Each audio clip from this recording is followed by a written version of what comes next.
What if the latest polling averages in each of the key battleground states here on this 2024 Electoral College map miss the final results by the same margin as the polling error that we have seen in the last four presidential elections? I've gone back and calculated the average polling error across 17 different competitive states from the 2008, 2012, 2016, and 2020 election cycles, so that in today's video we can take a peek at what this race to 270 electoral votes would look like if that same polling error occurred in these grayed out states. I will be adding this weighted error number here that you see in this column, which adjusts for recency so that the 2020 error counts for more than 2008. And then I'm going to add that number to the most recent 2024 polling averages via 538's latest forecast, and then use that adjusted result to assign likely, lean, tilt, and toss-up ratings here on our map. Let's go ahead then and jump right into it. I'll be going through the states in alphabetical order, so starting in Arizona, Harris leads Trump by an average of 1.4% per 538's latest average here, 45.8% to 44.4%. This is, of course, a notable shift since Biden dropped out of the race, as he trailed Trump by around 4 to 6 points pretty consistently. But with that said, taking a look over at the previous polling errors here in Arizona, Republican presidential candidates have outperformed polling by an average of 2.3% over the last four elections. Most recently, the polls underestimated Trump by 2.3% in 2020, as Biden only ended up winning by 0.3%, while the 538 average had him ahead by 2.6% entering Election Day. Now, Arizona is actually the only state on this sheet in which the Republican candidate has been underestimated in all four cycles. Favorite son, John McCain, by 5 points in 2008, Romney by 1.6 in 2012, and then Trump by 1.8 and 2.3. Now, going back to that weighted average, though, if we add this R plus 2.3 number to the latest 538 average, it actually flips, going from D plus 1.4 to R plus 0.9 in favor of former President Trump. And that means we'll place Arizona down as a state that tilts towards Trump here in the lightest shade of red. Next, we head to Colorado. 538 has Harris leading Trump by 13.1% here, according to their forecast. That is, of course, a strong lead for the vice president, though it is actually a couple of ticks lower than Joe Biden's 13.5-point win in 2020. Colorado notably had the strongest leftward shift of any state in the nation between 2016 and 2020, as it had previously only voted for Hillary Clinton by 5 points in 2016. And now, out of all of the states, actually, that we're going to be examining in this video, polling in Colorado has underestimated Democratic candidates more so than any other by 1.8% on average since 2008. It was the only state in which Biden outperformed polling in 2020, as 538 had him leading by 12.5%, and he won by 13.5%. Democrats were also underestimated in 2016, 2012, and 2008, so funnily enough, our first two states here are the only two in which one party has been over or underestimated in all four cycles. Now here in Colorado, it does mean that the projected results based on that error would shift from D plus 13.1 to D plus 14.9, a margin for Kamala Harris that either way places the state firmly in the safe blue category. Shifting over to the southeast for our next two states now, starting in the electoral behemoth of Florida. 30 electoral votes are at stake here in the Sunshine State, where the polling average is Trump plus 3.9, with the former president drawing 47.8% of support to Harris's 43.9%. Now, the fact that Trump led Biden and now leads Harris by a comfortable margin here in Florida is hardly surprising, as it has been shifting more rapidly to the right than any other state in the country over the last few election cycles. Taking a look over at the polling error here, again, it has underestimated Republicans by 2.5% on average since 2008. That error was most egregious in 2020 as Biden led in 538's final average in Florida by 2.5 points, yet Trump carried the state by 3.4%. the largest margin for a presidential candidate here since 2004, and making it one of just 5 states where he did perform better in 2020 than 2016. Anyways, Trump's 3.9-point lead over Biden in the DDHQ average is therefore adjusted to favor Trump by 6.4%, and that translates over to a lean Republican rating here on our electoral map. Just to the north now, let's go to Georgia, where Trump leads by less than half a point, according to 538, 0.4%, 46.6% to 46.1%. Again, this is significantly more competitive than when Biden was in the race. Harris has simply clawed back at much of the young and black vote that Biden had lost in states like Georgia. And the fact that the average is this close now is especially significant because, taking a look over here at our polling error sheet, the polls in Georgia specifically have actually been very accurate over the last decade. All 4 misses were within the margin of error, including 2016 and 2020, when Trump overperformed by a lot almost everywhere else. He was only underestimated here in Georgia by about a point in both of his elections. The overall weighted error adjusted for recency comes out to just a 0.5% bias over estimating Democrats, so the average hardly moves from R plus 0.4 to R plus 0.9, still less than a point and very much within the margin of error.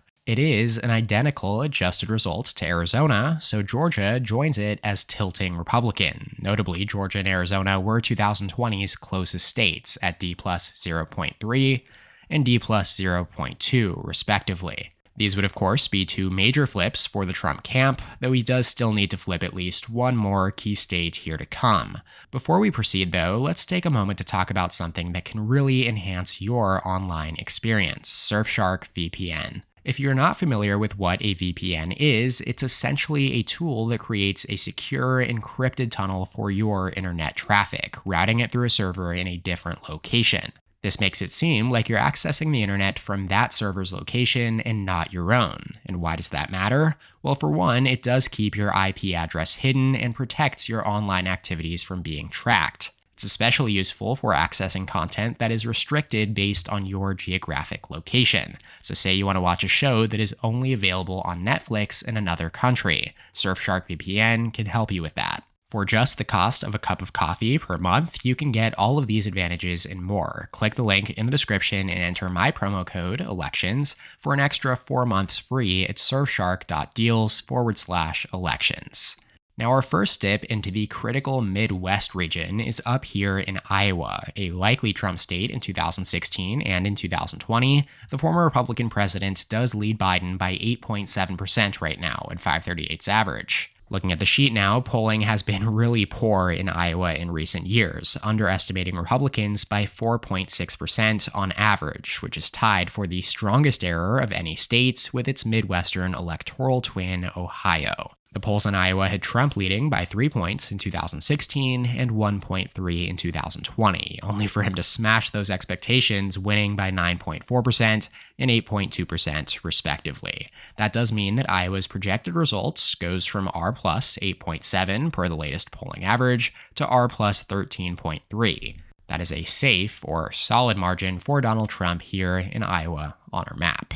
Up and over to Maine we go now. 538's got Harris up 9.3 points in Maine right now. Polling here has overestimated Democratic presidential candidates by an average of just less than a point at 0.9% since 2008, meaning that the adjusted results in Maine becomes D plus 8.2, so still a likely Democratic margin on our map.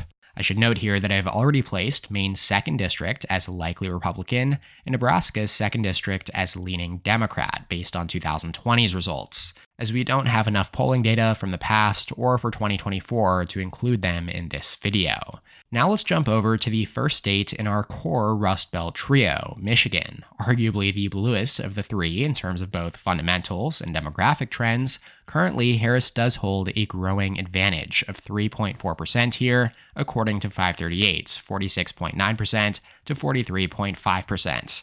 This is her largest margin yet in Michigan and significantly larger than any of Biden's rare leads here. Michigan was Biden plus 2.8 though in 2020, and Democrats have enjoyed a recent success streak in statewide and down-ballot races since 2020 as well. For For those reasons, Michigan is considered a must-win for Harris. Should she lose this key Rust Belt battleground, there is a good chance that all of the other less Democratic-friendly swing states like Wisconsin and Pennsylvania, also here in the Rust Belt, and then in Georgia, Arizona, and Nevada across the Sun Belt, all would have also backed Trump by a wider margin. And then over in our polling error sheets, we see that polling in Michigan has underestimated Republicans by 2% on average across the last 4 presidential races, including a 3.5-point Trump overperformance in 2016 and then 5 in 2020. This does mean that Harris's 3.4% lead drops to only 1.4%, making it tilt Democrat over here on our electoral map. Now jumping 2 states to the west, our next state is Minnesota, where 538 has Harris leading in her running mate Tim Walz's home state by 9.2%. That is 2 points higher than Biden's 2020 margin here, which was actually a 2-point underperformance relative to the polls that had him leading by 9 points in that election as well. The overall weighted error in Minnesota is R+2, meaning that Republicans have been underestimated by a similar amount as over in Michigan. The largest miss in Minnesota, though, came in 2016, where Clinton led by more than 7 points headed into Election Day, yet came just 1.5 points from a surprise loss. Now, with the 2-point adjustment to the poll average, Kamala Harris's lead drops to 7.2%. Still in the likely Democrat range here, as 10 electoral votes from Minnesota are added to the vice president's tally. Let's shift back out west again to Nevada. Harris currently holds a lead of 0.7% based on the available polls included in the latest average via 538's, 45.2% to 44.4%. Again, this is another state in which Biden had trailed by like 4 to 6 points for most of the cycle before he dropped out. Nevada has now voted blue, though, in each of the last 4 presidential races, and the polling history in the states actually suggests a slight overestimation of Republicans, with an average miss of 0.6%. The polls here did overestimate Biden's performance in 2020, again, just like almost every other state, yet in 2016, 2012, and 2008, the polls underestimated Hillary Clinton and Barack Obama. Now, if we adjust for this historical bias, Harris's lead in Nevada effectively doubles, going from D plus 0.7 to D plus 1.3, so still in the margin of error, but enough for it to tilt in her direction here on our electoral map. Our next state is all the way up in New England here with New Hampshire, Biden plus 7 in 2020. Just like Minnesota, Trump had come very close to flipping it in 2016, before it then shifted hard back into the Democratic corner. The latest average from 538 has the vice president leading Trump by exactly 7 percentage points in New Hampshire here in their latest forecast. The Granite State does have a historical polling error of R+2, another one, so a 2-point underestimation of the GOP on average. Harris's adjusted polling advantage therefore decreases from 7% to 5%, going from likely blue to lean blue here for the Democrats on our map. All the way back over in New Mexico, 5 electoral votes, 538's polling average is D plus 10.3, a slight underperformance for Harris relative to Biden in 2020. That being said, New Mexico is one of only 4 states where Republicans have been overestimated. The average polling error here since 2008 is D plus 1.3. And so therefore, the race shifts from Harris plus 10.3 to Harris plus 11.6. Either way, it will go down as safely Democrat here.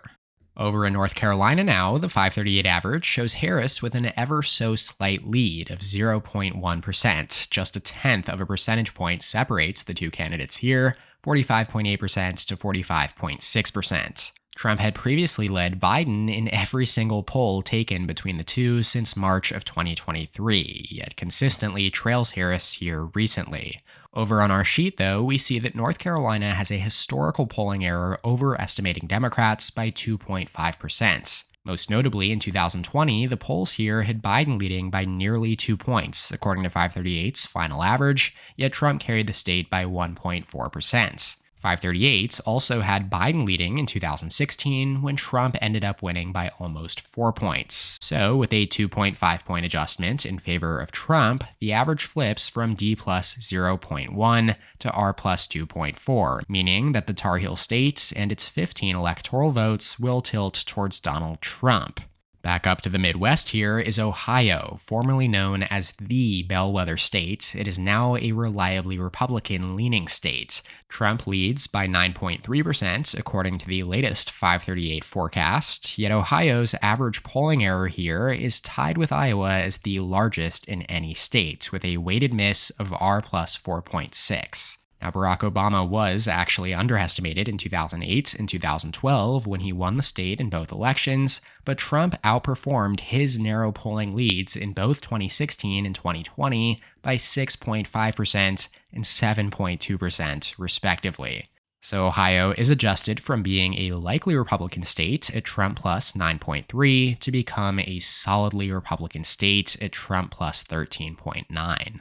Just 4 states left to go here, with neither candidate reaching the necessary 270 electoral votes just yet. Harris currently leads with 234 electoral votes ahead of Trump at 222. 82 electoral votes remain without a rating as we head to Pennsylvania. The Keystone State is one of 2024's top battlegrounds, and the latest average from 538 has Harris leading by 1.8%, with 46.7% to 44.9%. Now, the polls, though, in 2016 and in 2020 did underestimate Trump with misses outside the margin of error. While Hillary Clinton led Trump by 4.1% headed into Election Day in 2016, Trump won it by 0.7%. And while they did correctly predict Biden's victory in 2020, they overestimated his margin by 3.5 points. Now, the average bias comes out to R plus 2.2, which means that Pennsylvania's latest average flips from Harris plus 1.8 to Trump plus 0.4. So another key tilt Republican rating here for the former president. This one would almost certainly lift Trump above 270 electoral votes, assuming, of course, that he also wins in Texas. It's been talked about all cycle long. His most efficient path to the White House is to hold North Carolina and then just flip Georgia and Pennsylvania to hit 270. Let's go to Texas now, though, the second largest state in the nation with 40 electoral votes at stake. Trump leads by 9.1% according to 538. This is almost 4 points higher than his winning margin in 2016 of 5.6%. Texas does have a historical polling error overestimating Democrats by 1.9% since 2008, influenced heavily by the 4.5-point underestimation of Trump in 2020. 538 showed Biden within a point of Trump headed into Election Day, only for Trump to end up winning by again 5.6%. Ultimately, Trump's 9.1-point advantage lead increases to 11 points with the added error, so Texas goes from likely R to solid for Trump on our map, officially lifting him up and above 270 electoral votes to 281. Penultimately, let's head to Virginia, where the latest polling average from 538 shows Harris leading by 1.4%. It was Biden plus 10 in 2020, but the polls this cycle have shown a tighter than expected race, both between Biden and Trump, and now Harris and Trump. That's very interesting, as going over to our sheet again, here we see that Virginia's average miss has underestimated Democrats by 0.1%. It's the narrowest miss on net across these 4 elections. As while Trump was underestimated in 2016 and 2020, they were both within the margin of error, whereas Obama overperformed by a wider margin in 2012. All things being said, though, the weighted error does mean that Harris's 1.4-point lead only increases to 1.5%. So over on our map, we're going to place Virginia down, tilting in Harris's direction. Now let's close out the video in Wisconsin, which usually comes last, or at least near last, due to not only its order in the alphabet, but also because it's one of 2024's most competitive states. Taking a look over at the 538 polling average here in the Badger State, Kamala Harris leads Donald Trump by 3.8 percentage points. That is her largest margin in any of the key swing states. Harris is polling in 47.9% on average, compared to Trump's 44.2%. Now, Wisconsin has notably been decided by less than a point in 4 of the last 6 presidential elections, including the last 2 in which Trump won by 0.8% in 2016 and then Biden by 0.6% in 2020. Now, in terms of the previous polling error, though, Wisconsin has seen 2 of the strongest underestimations of Trump over the last 2 cycles. Hillary Clinton led by 5.9% in the final 2016 average, yet lost by 0.8%.